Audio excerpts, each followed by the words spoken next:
My name is Jordain. I grew up in Chilliwack, and I do music. My upbringing in the context of faith was very small. My parents didn't. It was weird. We didn't go to church. My grandma and my great aunt took me to church a couple of times. I went to Sunday school a couple of times, but in like the whole realm of my life growing up, it was like non-existent. Kind of oddly lived along like the teachings of the Bible, but it wasn't in like, the Bible was never referenced. No, I never really questioned whether God existed. I questioned why I didn't believe it or understand it. Lots of people believe in God and know He exists, but I just didn't understand, like, what am I missing? What am I not seeing? And the more I looked, the more I saw. And I just kind of answered that question of like why I didn't believe. It was because I wasn't looking or I wasn't open to it. I ended up working for a small church out in Fort Langley that was in a theater that was the easiest way for me to step into a church. Or the safest way, I guess. And realizing that I actually really connected with the messages that were happening there kind of opened me up to seeing what church was all about. And I had done some work with Mitch, and then it got me into Living Hope.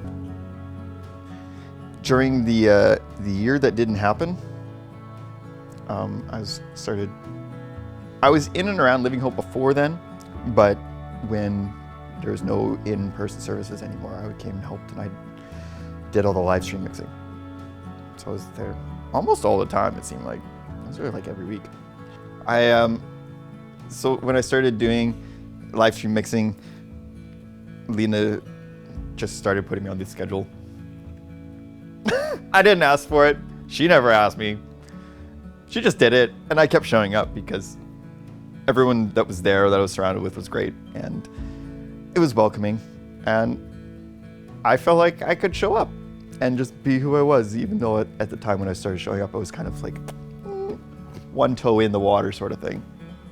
So Worship on the Mountain is what changed everything for me, because it was supposed to be not such a good day, like rain or something like that. And just the amount of work that everyone put in to get up there, and it ended up being like the hottest day of the year. And it was just, we got internet, everything just started working perfectly just in the time, just before we had to stream. And it was sounding amazing. Everyone was having such a good time.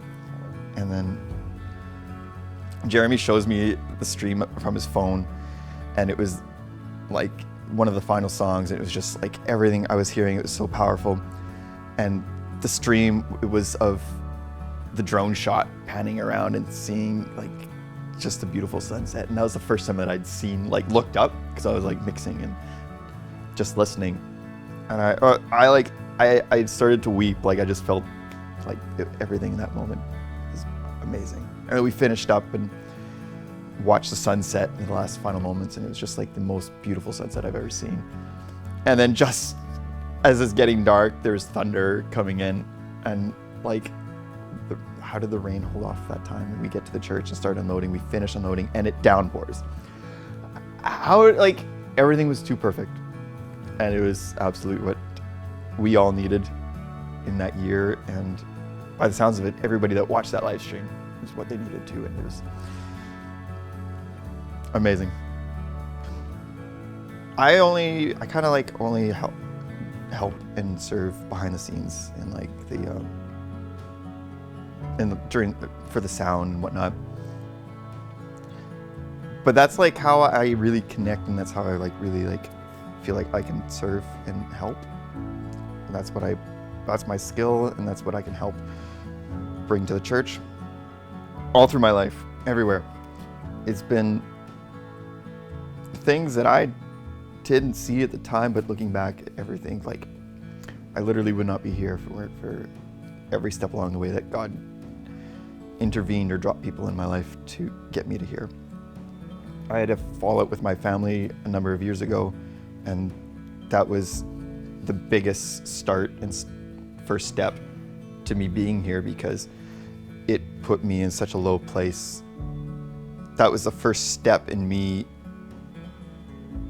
getting to this point. And along the way, I had made a really good friend named Kellen Sipe, and was welcomed into his family. And he, on the outside, is not a Christian person, but deep down, he's 100% faithful and lived his life in the name of Jesus, and wrote songs about that and all that, but disguised it, and he helped people, and he pulled people into Christianity in a welcoming way. And he had said to me that I was Christian, I just didn't know it yet, and I kind of laughed at him, because I was like, "You're crazy, man." But the more I kept spending around the church and like having talked with him, and he saw it in me before I did, and it's people like that that were put in my way to help nudge me along to where I needed to be. And as terrible as, one of the big things is him passing away was another big push for me. But all those things are terrible, and as terrible as they are, they're part of God's plan, and they kind of helped me get me to this place. And they're the necessary bad things that had to happen, I guess. At least that's the way I look at it. My name is Jordain, and this is where I belong.